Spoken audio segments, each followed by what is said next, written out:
If you go into the grocery store, the supermarket, whatever, and you're thinking about what to buy, pick up, even bread, modern packaged bread. If you pick it up and you can count 5 or more ingredients and you can't recognize some of them, they're preservative additives, don't eat it.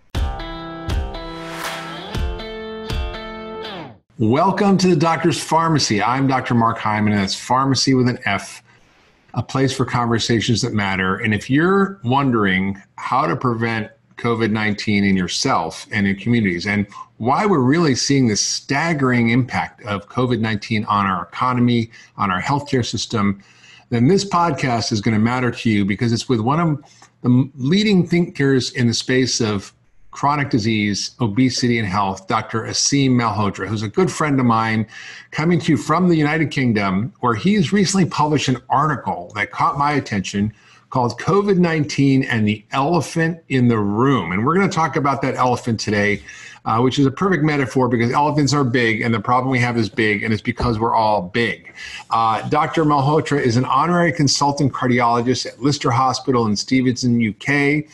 He's a visiting professor of evidence-based medicine at the Bahiana School of Medicine and Public Health in Salvador, Brazil. He's a founding member of Action on Sugar and was a lead campaigner highlighting the harm caused by excess sugar consumption in the United Kingdom, especially its role in type 2 diabetes and obesity. In 2015, he coordinated the Choosing Wisely campaign by the Academy of Medical Royal Colleges as a lead author in the British Medical Journal, or BMJ, paper to highlight the risk of the overuse of medical treatments. He also became the youngest advisor in that same year to be appointed to the Board of Trustees of the UK health think tank, the King's Fund, that advises government on health policy. He's all over the media. He's published dozens and dozens of medical articles in journals like JAMA Internal Medicine, Open Heart, British Medical Journal, and many more. So I'm so happy to have Dr. Malhotra, Aseem, on my podcast today. Welcome, all the way from the UK. Mark, it's a pleasure to see you. It's great to see you too. So are you staying safe over there in the UK? Yes, staying safe, luckily, at the moment, and more importantly, trying to keep sane, I think, like everybody. Are you on lockdown over there? You're hiding out in your bedroom? Yeah, completely on lockdown, yeah. So it's all focusing on all the important stuff right now. It's good food, sleep, getting some exercise in there, and trying to keep the stress levels down. Yeah, well, you've been also active in thinking about how we deal with this big issue of coronavirus and why we're really struggling, because I don't think most people realize that the reason that we're sheltering in place, the reason we're in lockdown, the reason businesses are shut, the reason we can't go to sports games or university or schools is not actually because of coronavirus. It's because of us and how we're susceptible hosts to the virus. And if we were all super healthy, this would be a bad flu and we'd all be going about our business and we protect the very vulnerable and sick and old, but most of us would be okay. So the UK went into lockdown on March 23rd. There's been about 133,000 coronavirus cases and 18,000 deaths, and it's changing every day. So by the time this podcast airs, it's going to be far more. And a lot of the focus is on ramping up testing and vaccine development and medical treatments. But you're actually helping us focus on something different, what you call the elephant in the room, the link between obesity and the health outcomes from COVID-19. So here in the United States, it's 75% of us are overweight. And I think in the UK, it's 63%. How are they related? How is obesity and COVID-19 related? Yeah, Mark, so I think you've definitely hit the nail on the head. The real pandemic is the pandemic of metabolic disease that we have in the UK and in the US. And just to give you some perspective, there's some very good data from the United States, which I referenced in my article in European Scientist. Only 1 in 8 adult Americans are metabolically healthy. I mean, that is extraordinary. 7 out of 8 are not. And we'll define that shortly. But what that means is we are more susceptible, not just to all these diseases that have been putting so much stress on our healthcare systems, but what is particularly interesting, or what we found from the data that we've analyzed and looked at with COVID-19 and what the CDC has been talking about, is that if you have metabolic syndrome, if you have obesity, if you have type 2 diabetes, your risk of mortality is up to 10 times more than somebody that doesn't have it. Now, you mentioned earlier on that if we had a better healthcare system and we were, a less stressed healthcare system and we were a healthier population, we may not have needed lockdown. And that's something I concluded with in the article. And I think you're absolutely right there, Mark. Just to give some perspective to the viewers and the listeners on how lethal this virus is. So flu in itself, the overall mortality rate from the flu is about 0.1% or 1 in 1,000. And the best estimates now suggest that for COVID-19, for coronavirus, it's probably somewhere between 0.5 and maybe 0.7%. So even 7 times more deadly, if you like, than the flu. And certainly as it's a new virus, it's more contagious. Yeah. You combine that with a healthcare system already, which is under stress because we haven't been dealing with the very diseases that you and I have been challenging and talking about for years, then it's a recipe for a public health crisis, and that's what we've got.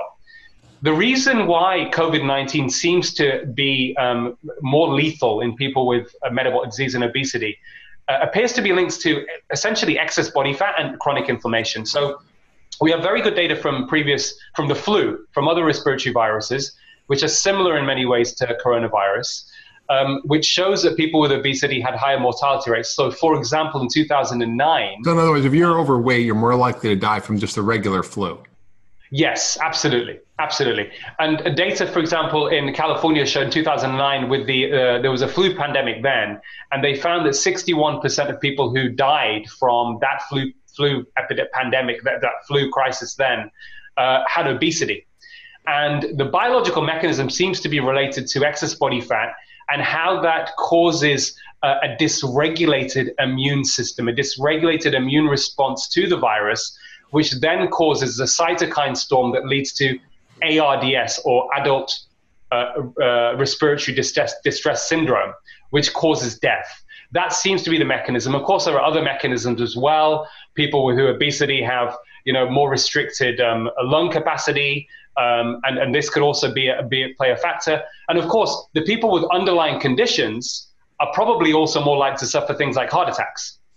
We talk about all these risk factors ultimately are big risk factors for heart disease. So you combine it all together, it's really the perfect storm. But the good news, Mark, and that's something I think we need to talk about, is there are things you can do which can rapidly reduce one's risk and really reverse a metabolic syndrome. Quickly. So I think maybe it's a good opportunity for us to really talk about what those 5 metabolic markers are, because it's not something that is part of conventional practice in medicine. You know that when you go to the doctor, they've got the standard, what's the blood pressure, are you diabetic, what's your cholesterol, and then we treat those individual so-called risk factors with separate medications. Yeah. But the overlying theme is metabolic disease. You're right. And I want to, before we get into the assessment of how we look at that and what we can do, I want to dig a little bit more into the data on how obesity is linked, and overweight, not just obesity, and even what we call metabolically obese normal weight, which is I refer to as skinny fat. You look thin on the outside, but you're fat on the inside. You're metabolically unhealthy. And that is up to 20 to 40% of thin people who are metabolically unhealthy. So when you think 75% overweight, and then 30 to 40% of the rest of the 25% of the people, or the rest of the quarter population is not great, you're talking about like 90%. Yeah. Mark, you're right. And I think that the most severe metabolic disease can affect absolutely 20 to 40% of people with a normal BMI, but in a more sensitive way and on sort of the latest definitions. And that, again, is a very interesting paper that shows, looks at American data over several years. The most recent data shows that less than 1 in 3 people with a normal body mass index between 18 and 25 are metabolically healthy. That means 2/3 of people of a normal weight are metabolically unhealthy, which basically means, as I've said before, there's no such thing as a healthy weight, only a healthy person. Yeah.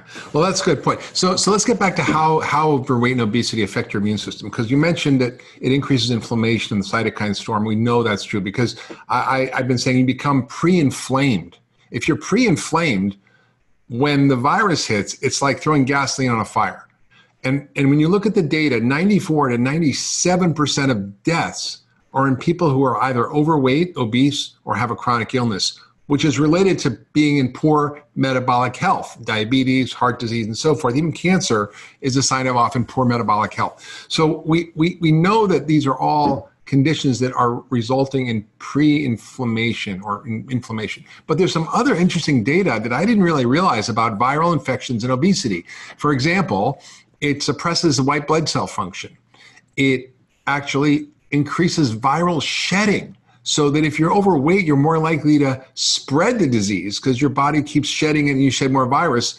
And then you're, like you wrote in your article, your susceptibility to responding to vaccines is decreased. So when you get a vaccination, it may not work if you're overweight or obese. And we're depending on this vaccination to save us. But what you said is that 90% of the population essentially is metabolically unhealthy, and the vaccines aren't going to work as well. Is that true? Yeah, that's true, Mark. Certainly with the flu, we've seen that. That's the case. And I think that's a really important message also moving forward, because that's what's happening at the moment. A lot of resources are being directed to waiting for the vaccine. But actually, even for the vaccines to work, you need to maximize your chances by improving your metabolic health. And in terms of the viral shedding, yes, certainly with the flu, it appears that if you're obese, you have the virus for on average 42% longer than people who are not obese. And it's an observation. Of course, anecdote isn't the highest quality of evidence, but it's an interesting observation with what we know. Over here in this country, several members of our government ministers, cabinet, if you like, including the prime minister, got afflicted with coronavirus. The chief medical officer, the chief executive of the NHS, the secretary for health, and Boris Johnson, the prime minister. Now, Boris Johnson got the sickest. He got admitted to hospital, and he's overweight. In fact, I would say he's probably obese. I worked for several years as an advisor to the London Food Board when Boris Johnson was mayor of London. And I won't name this person, but someone very senior said to me, even the fact that Boris used to cycle a lot. When you see Boris on TV, he's pushing the fitness thing, and he's cycling everywhere, but he's considerably overweight. And this individual said to me, Aseem, you're a doctor. I'm very concerned about Boris. He doesn't look well. He is obese. And I think that also brings us on to the discussion briefly. I think that there is still a bit of a misperception or misunderstanding there that you can be fat and fit. Sorry, you can't. The data shows that even if you exercise, if you've got excess body fat, you are at higher risk. And I think that message also needs to get out to the public, because there still seems to be a lot of misinformation that, you can outrun a bad diet. And as long as you're working out, I'm sure you see it in America. There's probably lots of people who are overweight or obese who are exercising now. We're not saying don't exercise. Of course, it's a good thing to do for you, but actually you'd be doing a lot better if you also change your diet and got your weight down. Yeah, I mean, I always say you can't exercise your way out of a bad diet. That is far more an impact. And yes, if you clean up your diet and you exercise, that's ideal. And I do both. But if you see so many people who are very overweight who exercise a lot, it's because their diet is not right. So yeah, that's the key. And what's interesting, it's not just any fat, it's a certain type of fat and a certain location of fat. So can you talk about this uniqueness of this type of belly fat that's causing the problem? Yeah, it's a visceral fat, isn't it? It's a fat that really surrounds the vital organs, the liver, the pancreas. That is what causes also the dysfunction, if you like, of those organs that link to dysregulated metabolic control of glucose, insulin resistance.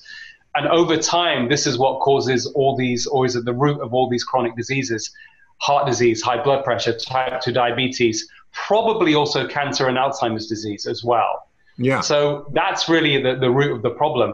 I mean, just a slightly, interesting anecdote, Mark, for you. I like to follow my own advice. For many years, we've discussed this before. This isn't about being preachy. We have been through situations in life where, before we became better informed, we had our own issues with adverse health because of that diet. I was still very active, but I was getting through 40 teaspoons of sugar a day.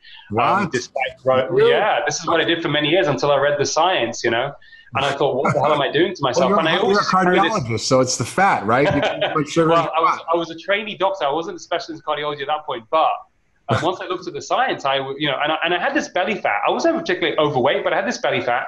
And as soon as I cut sugar from my diet, I lost about a stone all around my belly. Okay, what's a stone? Because most Americans don't know what a stone is. A stone is probably, it's about 6 kilos. It's about 12 pounds, 12 to 15 pounds, something like that. 17 pounds.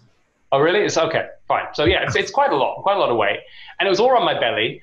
And the reason I'm telling you this is obviously, I've been trying to walk the talk, following my own advice for several years now. And just before the lockdown happened, they have this very interesting exhibition in London, which is probably, I think it's around the world because my relatives in San Francisco have seen it as well. Body Worlds. Have you heard of Body Worlds exhibition? No. So basically they take cadavers, human cadavers that are preserved, and they educate the public, and you can see organs and the body, and it's fascinating. It's really interesting, very educational, even for a doctor. But in this exhibition, they also have one of the highest type of body scans that look at your muscle mass, your body fat percentage, bone mass, all that kind of stuff. And I didn't know this, but it gives you a metabolic age at the end of it all. So I thought, okay, I'm going to get this done. Let's just see what it is.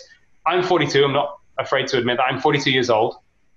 My metabolic age on this scan came back at 29. So I'm pretty happy about that. I'm apparently 13 years younger in terms of physically than my true age. So, I think maybe that should be an incentive for people. That's right. I got my telomeres done. You're going to get younger.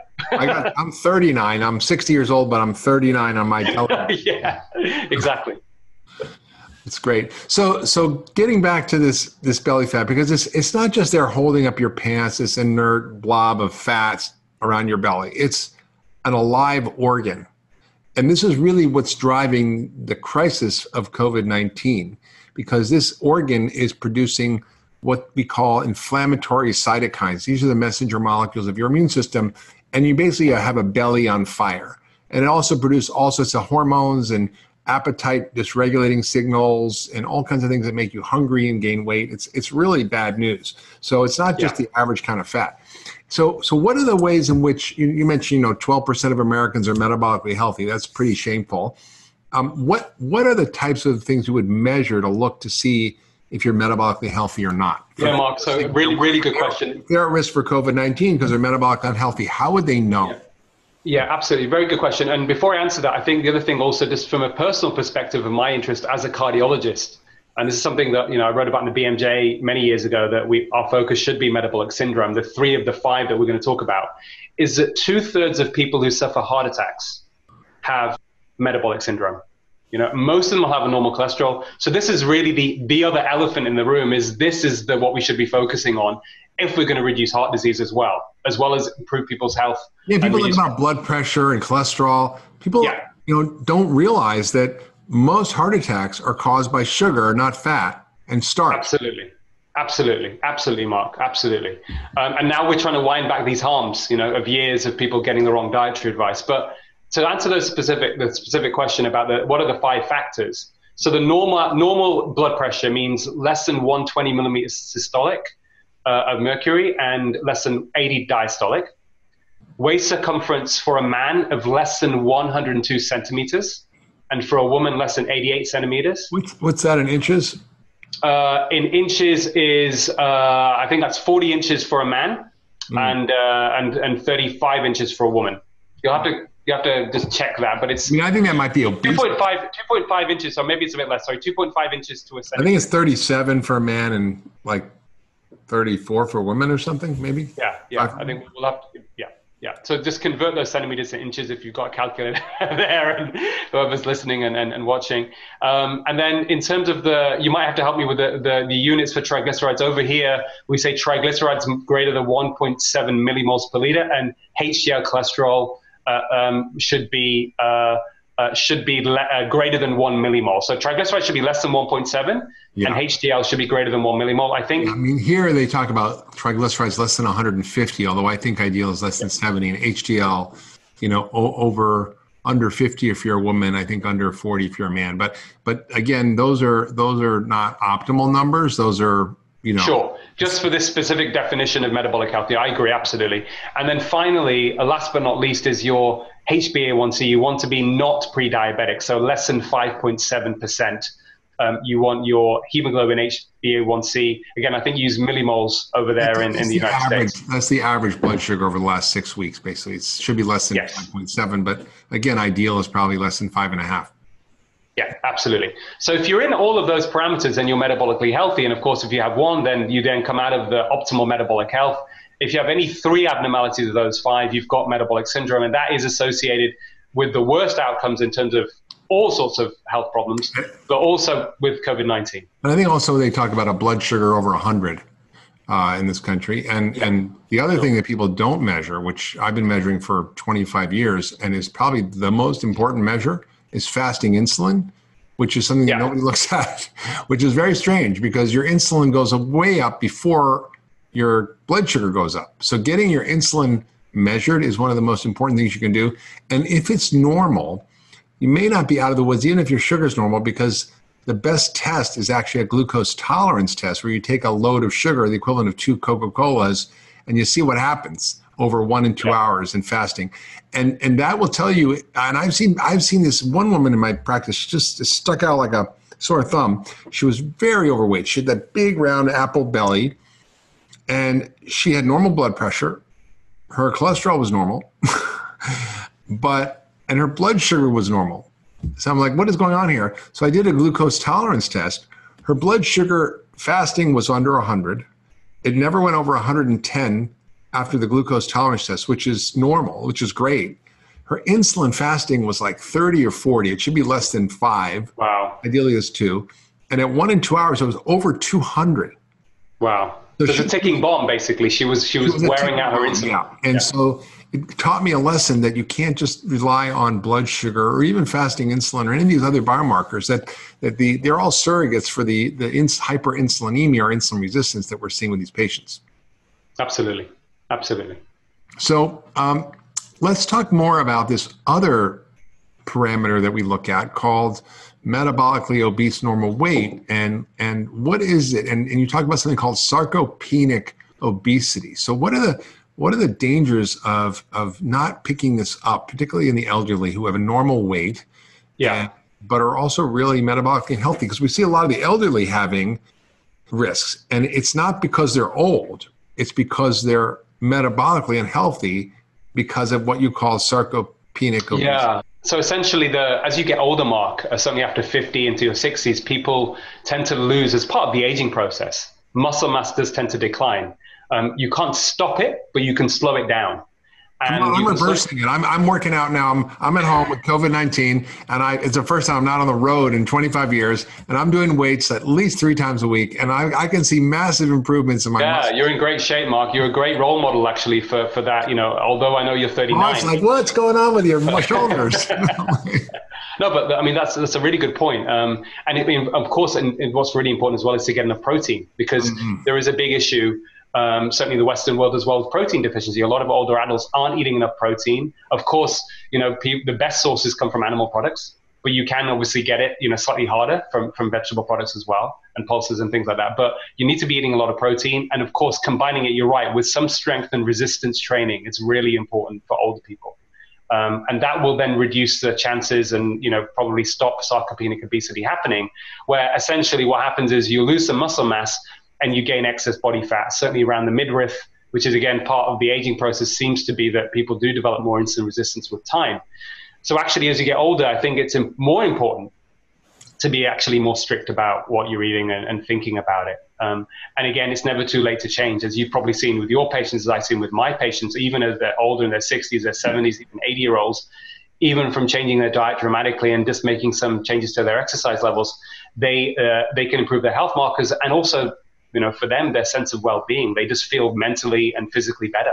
Yeah, no, I think, the way we think about aging is just all wrong. It's really, we should be calling it inflammaging, which is an inflammatory condition driven by our diet and our lack of exercise and lifestyle choices, which are something that we have control over. And I've seen patients at any age, whether they're 60, 70, 80, get better as they get older. And I see this with myself. My numbers are all better. My fitness is better. My strength is better. My muscle mass is bigger.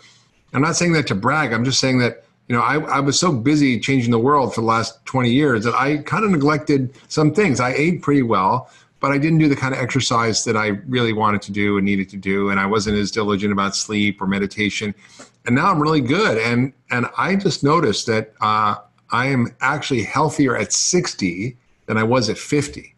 So I think, there's a point at which that might not be true when I'm 90 or 100, but I think it's more true than we think. And I think the reason we're seeing people in the hospital dying is either because they're overweight or obese, or because they're older, and they're very connected. It's not like they're two separate problems. So, Yeah. And I just talked to a friend who's a ICU nurse, and said there isn't anybody, and this may just be the one hospital, I don't know how universally true this is, but there isn't anybody in the ICU under 250 pounds. Wow. Which is an incredible observation. Now, that might not be true in all hospitals, but that caught my attention. It's like, wow. Yeah, I think, Mark, as well, what we should also just briefly mention as well, there seems to be a disproportionate effect for people who come from, we describe here as BAME backgrounds, so Black and ethnic minority backgrounds. I know that there's some similar statistics over in the United States. Some of it may be related to social inequalities. But it seems certainly from people from South Asian origin, India, Pakistan, for example, Bangladesh, there is a much higher proportion amongst NHS staff of those people dying. In fact, 70% of the people who have died, who are National Health Service workers, are from BAME backgrounds, and only 14% of the population are from BAME backgrounds. So it's hugely disproportionate. You say and the likelihood what is, does that mean? Ethnic minorities, so from Indians or South Asian origin. And it's probably because metabolic syndrome or metabolic diseases have a much higher prevalence in these communities, not because of genetics. It's a complex, different factors, but it's mainly lifestyle. And even when we talk about social inequalities, and you'll hear a lot of that discussion, the question is, on a biological level, it's still metabolic syndrome. And there are obviously lots of factors playing into it. But as you know, Mark, people in America who come from the poorer backgrounds also tend to have worse diets. They tend to, and for lots of different reasons, they're maybe struggling to make two ends meet, and they will go for the cheapest available food, and often that's high sugary, starchy, ultra-processed junk. So this is probably the big factor that's driving this, and I'm sure we're obviously going to talk about food shortly, but this is another big problem that we need to think about. I think you're right. I mean, I think, there are certain populations genetically that are susceptible, Native Americans, Pacific Islanders, Asians, Indians from India and Pakistan and so forth, and of course, African Americans. They're all more susceptible. But that doesn't mean that they're predestined. They're just predisposed. And when they put it in a food environment that is harmful to them, which is our current food environment in the world, that's what triggers it. And, and it's pretty shocking. In Chicago and Louisiana, where they have good data, 30% of the population is African American, and 70% of the deaths are in African Americans. Yeah. And there are white counties and black counties are compared, and black counties have 6-fold higher risk of death. Now, people say, well, it's their poor diet, they should take care of themselves, they don't pay attention. But you've written a lot about how this whole idea of blaming the victim, personal responsibility is fundamentally flawed. Can you really talk about why we shouldn't be blaming the people who are eating the bad food? Mark, I think, so personal responsibility, I think we have to define it first. To exercise personal responsibility, two basic things you need is knowledge, you need the right information, and you need choice. You need to have access, it needs to be affordable, and you need to have access. So ultimately, because the food environment is really what drives our behavior more than anything else in terms of what we eat, and ultra-processed foods have become unavoidable, it's very difficult. So it's much more difficult to exercise personal responsibility. And one great example of this, Mark, and something I've campaigned heavily on in the UK, and there's still a controversy going on over here at the moment, is around junk food in hospitals. So in the UK, the most recent... we shouldn't have McDonald's and Krispy Kreme and Domino's Pizza in the hospital? It is really quite shocking, Mark, isn't it, though? I mean, we're supposed to be promoting good health and be temples of health, yet we are selling the very foods and promoting the very foods in our own hospital environments that are responsible for the chronic diseases driving the people into the hospital in the first place. I mean, you really couldn't make it up. In the UK, 75% of food purchased is unhealthy. And more than 50% of National Health Service employees, doctors and nurses, are overweight or obese, which is a clear example that education is ineffective when the food environment is working against you. Having all that food in the hospital is good for business, right? You just keep the patients and their family. Well, it sounds that way, but I don't think that's the real reason. I think they do get money from, in the short term, but they're not thinking outside the box. They do. They have contracts. At Cleveland Clinic, the CEO, when he was hired, the last CEO, he decided to get McDonald's out of the hospital, and he was just skewered by the media because it was owned by an African American, and they're like, how can you do that? It's racist. And he got so in trouble, and he had to wait till the contract expired, which was a 20-year contract. And wow. And it was interesting. The day the contract expired, they brought a crew in, worked overnight, and literally shut the whole thing off. And then they had a new restaurant in there very quickly. He got rid of all the sugar-sweetened beverages, all the junk food, gone from the hospital. So amazing. It still needs a lot of work, but it does. And I think, Mark, the point as well is that if you do change the food environment, it has an impact. Alyssa Epple from the University of California, San Francisco, did a study in one of their hospitals where they just removed all sugary, sodas basically. And then they repeated, they took a sample of people that worked at the hospital, and then they looked at their markers of metabolic disease 1 year later, and there were significant improvements in things like fasting insulin, waist circumference went down. This stuff works, it happens. And this is just by getting out of we're not saying people can't have these as treats if they really want to, they can buy them, but they shouldn't be literally, they become unavoidable. And it basically also means that you displace healthier foods, which are going to be good for you, right? So I think it's a no-brainer. And if people want to argue that choice, you should ask them also, do they also think that we should bring back, smoking in public places? Should we be smoking in hospitals? One cigarette won't kill you, neither will one donut. But over time, they cause significant damage to health. And right now, the big issue of our time, what's responsible for more disease and death globally than physical inactivity, smoking, and alcohol combined is poor diet. And ultra-processed foods really are the low-hanging fruit that we need to concentrate on. More than 50% of what we consume in the UK, and I'm sure that it's similar in the US, 60%. Is ultra-processed junk food, Mark. 60%. More than 50% of our calories is junk. Yeah, it's not a competition we want to win, but it's 60%. It's pretty terrible. And I think what's striking looking at the data is that over 70% of deaths worldwide are not from infectious disease. They're not from malaria or TB or AIDS or viral pandemics. They're from lifestyle preventable, mostly diet preventable chronic disease. Yeah. Something people don't realize. And yet most of our resources are focused on infectious pandemics, malaria, TB, AIDS, viral things. I mean, these are good things to support and deal with. But when you look at the Gates Foundation, they're the most influential foundation in health out there. And they're not paying much attention to this. They're starting to. But this has not been a focus. And I think this has just come on like a juggernaut over the last 40 years. And people just haven't been aware that this is happening. And now COVID-19 is what we call an acute on chronic problem in medicine. Yeah. If someone is basically healthy, they'll get sick. It may not be too bad. They'll be fine. But if someone's metabolically unhealthy, like your prime minister, it's going to hit them hard. And they're already a sitting duck. And that's what we call acute on chronic. If someone has emphysema and they get pneumonia, they're in trouble. If an average person gets pneumonia, they'll sort of have a few uncomfortable weeks and they'll be fine. But this is really where we need to address this problem globally. Sure. And Mark, actually on that note, you started at the beginning talking about the focus being all about vaccines and treatments and all of that stuff.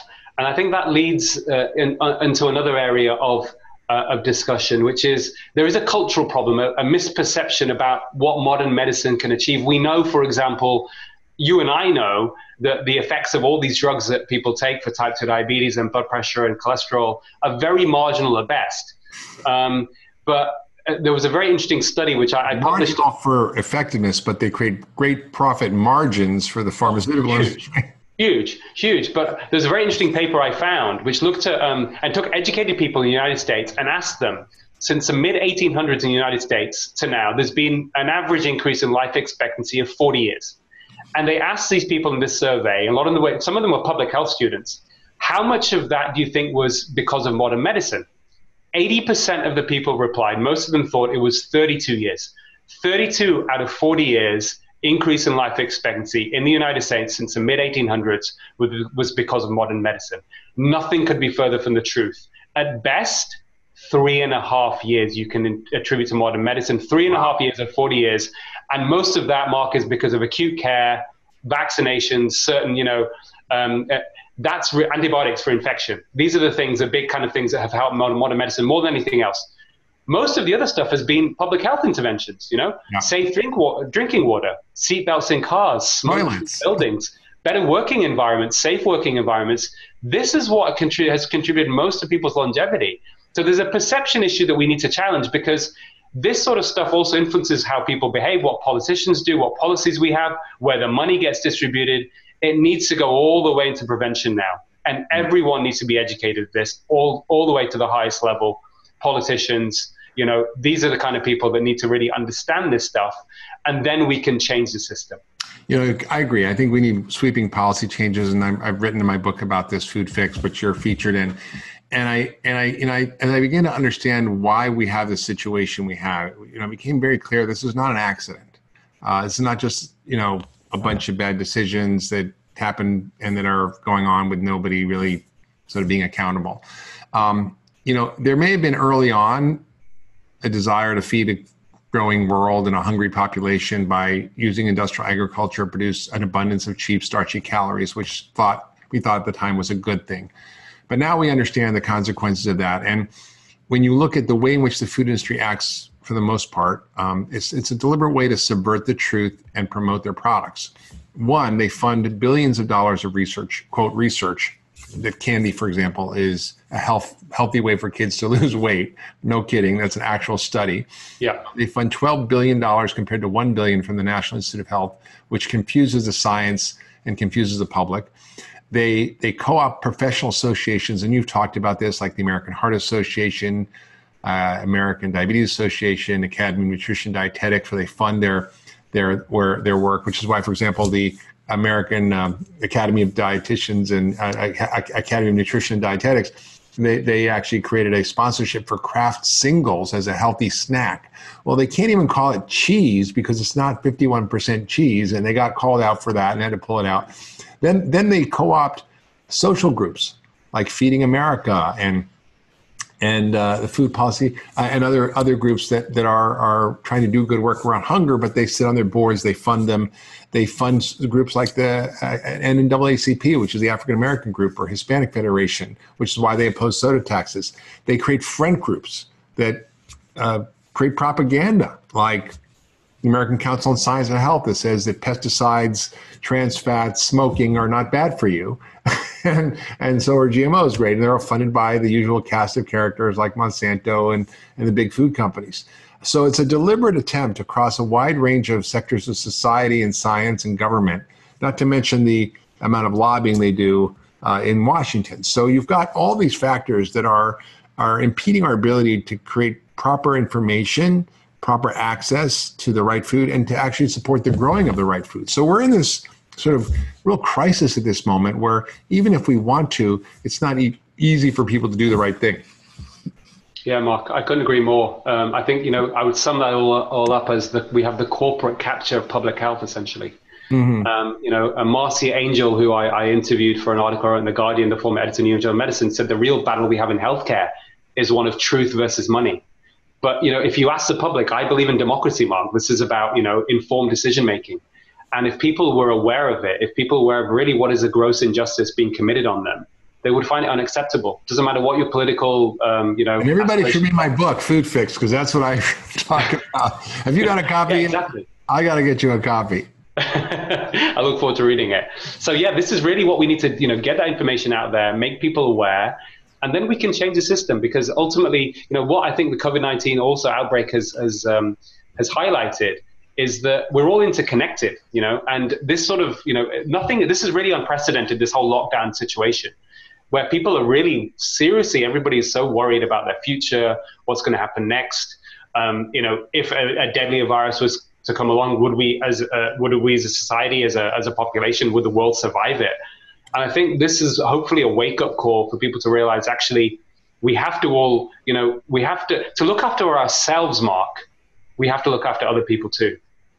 Even if from a purely selfish perspective, we're all interconnected. And that means thinking about all these social inequalities. The people that, there was a very good point made by one economist, I think it was Noam Chomsky, but basically saying that, that we can survive, the world can survive without a few billionaires, but it can't survive without the people that, take the public, that look after public transport, that look after the garbage, healthcare staff.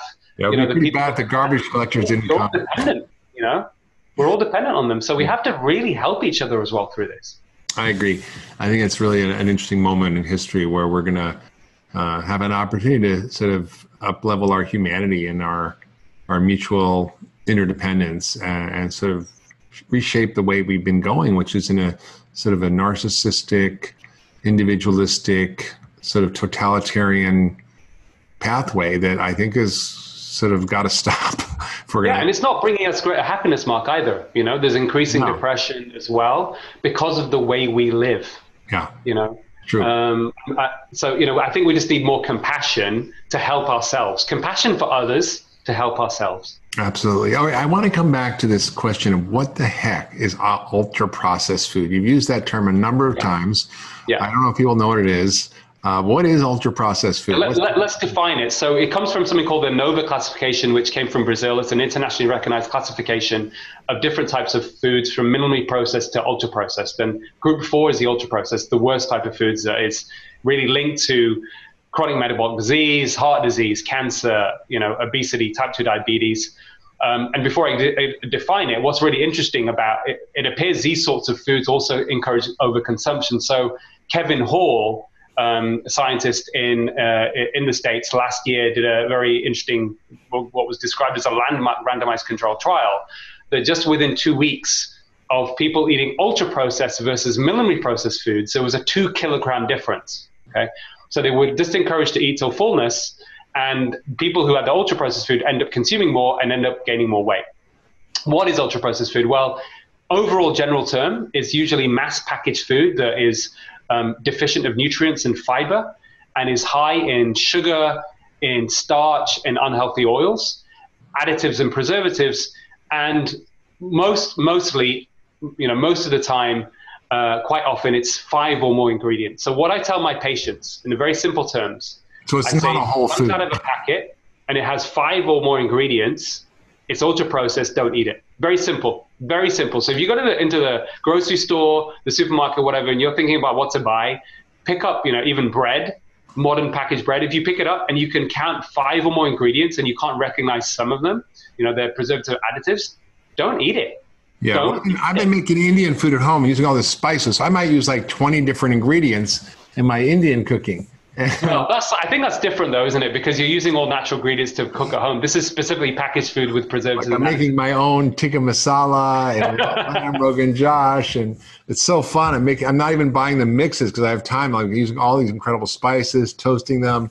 It's so much better. I agree. So ultra processed food is bad. So it's also it's both the abundance of ultra processed foods, which are nutrient poor, mostly starchy and sugary, but also the absence of protective foods. So can you talk a little bit about what that is? Yeah, absolutely. So, this is something obviously I wrote a book about, but looking at all the evidence, so we talk about chronic inflammation. So the way I look at it is 2 things going on. How do you combat chronic inflammation from food? And how do you reduce the risk of you getting insulin resistance? So, those are sort of the twins, the terrible twins, that are going to be damaging to your body. So anti-inflammatory foods, I think about that. I think about good nutrition. So in particular, what I recommend people to have is something which is a low refined carbohydrate, Mediterranean inspired diet. So that means lots of whole vegetables, ideally low sugar fruits, nuts and seeds, meat that's grass fed, oily fish, eggs, full fat dairy, and one that is devoid or certainly less of the starch and sugary stuff, so bread, pasta, rice, and potatoes. Now, if you're metabolically healthy, you can get away with more of that. If you're working out and doing a lot of resistance training, then you can have more of those foods. But the real issue in America and many of these Western countries is that we're consuming too many low-quality carbohydrates, which come from ultra-processed foods. The statistics in the US from the most recent data suggest 42% of all the calories being consumed in the United States comes from low-quality carbohydrates, in particular carbohydrates that are basically refined, sugary carbohydrates, and flour. Carbohydrates are like fiber, basically. Yeah, flour and sugar, which is basically what we eat in America. Yeah, exactly. So I think if people get that right, even if 80% of the time, Mark, I would say, depends where you're at. If you're overweight or obese, you got type 2 diabetes, go cold turkey, go extreme, for the first month or two. I mean, you may have a different approach. And then, when things settle down, doesn't mean you can't ever have a pizza ever again. But really what I would say is that 80% of the time, and people get conditioned that they're able to do it, you practice this 80% of the time, and the other 20% have your treats. You're in a much better place. I'm a little tougher than you. I'm like a 90-10 guy. I'm like I mean, here's the thing. It's so dependent on your metabolic health, right? So my goal as a functional medicine doctor is to make my patients more metabolically resilient, right? If you have diabetes, you are not metabolically resilient, and you don't have many degrees of freedom in that. But if you, like you said, if you're doing exercise and you're eating healthy most of the time and you want to have a little pasta or a piece of bread, it's not going to kill you and you'll be fine. You'll be able to handle it. But if you look at my patients who have severe metabolic disease and diabetes, they need aggressive treatment. And some of our colleagues and friends are using ketogenic diets, which basically eliminate all the carbohydrates from the diet, which is 5% carbohydrates. It's very, very low. And they're seeing reversal of diabetes, type 2 diabetes, which is not something we learned about in medical school. You can't reverse type 2 diabetes, but it actually can be reversed. But it requires an extraordinary and often heroic change in diet, which is not easy for people. But if you've spent your life getting there in decades and decades of ruining your metabolism, it actually doesn't take that long. Within 6 months to a year, you're going to be really good if you do that. Yeah, I mean, even with some of my patients, Mark, I'm sure you've seen it as well, even within a few weeks, I've seen people send their type 2 diabetes into remission in 28 days. Oh, yeah. And I think that's a really important message with COVID, is that if people do these changes now, they are going to be metabolically more resilient. Their immune system is going to be more resilient, within the space of a month.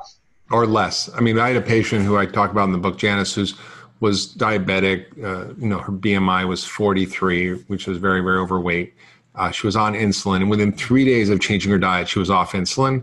Within 3 months, she reversed her heart failure, her diabetes, her kidney failure, got off all her drugs. I see this very often. And when you look at people who are getting bariatric surgery, gastric bypass surgery, within literally days to a week or so, if they're diabetic, their blood sugars are normal. And they're still very overweight, which is fascinating to me because it means that it's not the fat, the food. Yeah, no, right? absolutely. It's not the fat, it's the food. And if you focus on that. There are benefits independent of the weight loss. Absolutely right, Mark. Yeah, for sure. The food is that powerful. And we always talk about how food is medicine. So that's great. Now the problem for people and everybody's at home and trying to figure out what to eat and cooking is that, the refrain we often hear, it's expensive, it's difficult, it takes too much time. Well, we have more time now. So, but the cost factor of eating whole foods is a big hurdle for people. Can you talk about that? Is it true? Is it a myth? And why are we buying into that? Yeah, I think to some degree it's more difficult to. I mean, the junk food tends to be a lot cheaper, that's for sure. But you can, if you try on a budget, eat healthier foods. So, for example, an apple costs less than a candy bar, certainly in the UK. But it is more difficult because a lot of these sorts of junk foods are very heavily promoted and marketed and more unavoidable and highly addictive. So I think that it is possible, but it's hard. Yeah. And that's why I think, again, government needs to act. So we had over here, we've introduced a soda tax, and it's definitely reduced consumption of sodas, of sugary drinks. We know that the most important factor which resulted in the decline of cigarette consumption in the United States and other countries was the taxation of cigarettes specifically, so increasing the price. That's what needs to be done, is that these sorts of foods need to be made more expensive, and then simultaneously you need to make healthier foods more affordable. Yeah. And if you do it on a population level, then we'd see we'd see differences very quickly. I mean, Darius Mozaffarian and Simon Capewell, who's a professor of public health here in the UK, and Darius obviously is over there in the US. He's a big nutrition scientist that's done a lot of research on dietary, population and public policy on diet for years. Yeah, in fact, we just recently published an article in the Boston Globe about how COVID-19 is a diet-related illness and how millions will die unnecessarily. Absolutely. He pointed out that 11 million deaths a year are attributed just to poor diet, but actually, with policy changes that just included slight, improvements in people having more vegetables, more omega-3s, cutting out the sodas, within a year, say if that happened globally, his estimates is that you could literally half the deaths from heart disease, from 10 million to 5 million, just within 1 year of people eating more whole fruit and vegetables and, oily fish and nuts and seeds and cutting out the junk. So that's pretty extraordinary. Now, of course, some of this data is not, can be questioned in terms of how reliable it is, because we haven't got randomized controlled trials. But, it's still in the ballpark, I'm sure. I've no doubt that across the world, if people change their diet even slightly on a healthier side, then globally we would be, in a much better place. I think there is a myth about the expensive nature of good food. And I've had personal experience with this. I mean, the data is really clear that it may be 50 cents more a day to eat well, but maybe not. And that it may be the equivalent if you pick foods smartly. Beans and whole grains are cheap foods. And a lot of vegetables can be cheap foods. Cabbage isn't very expensive. There's a lot of food that is cheap. And there's a guide called Good Food and a Tight Budget from the Environmental Working Group, which I'm in the board of, which explains how to eat well for less. Good for you, good for your wallet, good for the planet. And I did this with a family of 5 living in a trailer in South Carolina who was very overweight and sick and diabetic on kidney dialysis at 42. One of the father, it was terrible from diabetes. And they actually lived in one of the worst food deserts in America. And I showed them how to cook a simple meal from scratch. And I gave them this guide on how to eat well for less and a cookbook. And I said, you can do this. And I was like, well, I don't know if they're going to do it. Can they do it? Together, they lost 200 pounds in the year. The father lost enough weight so he could get a new kidney. The son lost 50, but gained it back because he went to work at Bojangles, which is a fast food restaurant. And then he eventually got sorted out, and he lost 138 pounds and asked me to write a letter of recommendation for medical school. Wow. And they didn't have a lot of money, and they didn't know how to cook. They didn't know what to shop. They didn't have the skills. They didn't have the information. They didn't have the knowledge. And I think that is really the problem. It's not a lack of money. It's a lack of awareness, education, and skill that is really something that can be addressed effectively. And the other problem is that the real cost of our food is not the price we pay at the checkout counter. So what is the cost of Twinkie when you buy it? Very little. What is the cost to human health? What is the cost to the environment by how we grow the food using industrial methods? What is the cost of the effect on our healthcare system, on our federal tax, collections that we have to spend the most of it on healthcare? I mean, there's so many costs that are not in the price that if we actually paid the real price, maybe a Twinkie would be $20. And a grass-fed steak with vegetables would be like $5, right? Yeah, sure. Very different. Absolutely, Mark. And also, I think the cost down the line, isn't it, to your health? I think people also need to think that even if they end up spending a little bit more now, they're going to be saving money later. So how is this effort going in the UK? You're probably the most vocal advocate of dietary change and the link between our diet and chronic disease and the burden on our healthcare system in the UK. How is it going over there? Are you getting traction? Are people listening? Yeah, Mark, I think there is traction, certainly with the low carb movement in terms of type 2 diabetes. It seems to be improving, but I think there's still a big cultural problem amongst the medical profession. And the reason I say that is even today, there was a news story based upon a tweet that I did yesterday. And the tweet was my response to the fact that one of the hospital trusts in the UK had endorsed and pushed out and congratulated Krispy Kreme donuts for donating for free 1,500 donuts to one hospital for the staff. 1,500 donuts. And there was a big, issue around it. So I tweeted, I said, this is disgraceful that in the middle of an obesity epidemic, when the staff are overweight or obese, this is why are you endorsing this stuff? And it wasn't just me speaking out from a personal perspective. I've campaigned to make sure that policies change, where the British Medical Association many years ago actually passed a motion to make it part of their policy through a cause I had made, that we should ban the sale of junk food in hospitals. So it's a marketing opportunity for these companies, as you know. Big Tobacco did the same thing. They used to use doctors to advertise cigarettes in the 50s. This is something that I actually, Aseem, I have in my office an original ad that I got on eBay of Camel cigarette ad, which said 113,000 doctors from coast to coast recommend Camel cigarettes more than any other cigarette. And it shows a doctor smoking at his desk with a white coat on, and I have it framed in my office. Wow. It's extraordinary. It is extraordinary, isn't it, when you think about it? And the parallels are quite, they're very chilling. They're similar. Yeah. Parallels with what the food industry do, because for them it's a marketing opportunity. It's a branding opportunity. Everybody's looking at the health heroes right now in the National Health Service and clapping for people. Every week we have the whole country basically stops for a minute on a Thursday evening. For several minutes, actually, at 8 p.m. to come out of their house. It's amazing. It's very moving. I had goosebumps when I experienced it. And literally, there are people clapping the streets, which is just a morale boost for healthcare workers. So the country's behind them, and these companies are exploiting that, our health heroes, by basically using it as a branding opportunity by saying we're giving all this for free and we're being generous, but ultimately it's for them to make money out of it and increase their brand later on down the line. That's exactly what they're doing. And the reason I talk about this, Mark, is that it caused this huge Twitter storm. Go and have a look later on. Huge Twitter storm. My tweet got retweeted. Loads of doctors piled in. How can you tell us what to eat? There's nothing wrong with a donut. There was a diabetes and endocrine consultant. Oh yeah, you're the food police, Dr. Malhotra. Look at this, Aseem. I'm really happy did a GIF of a giant donut biting into it.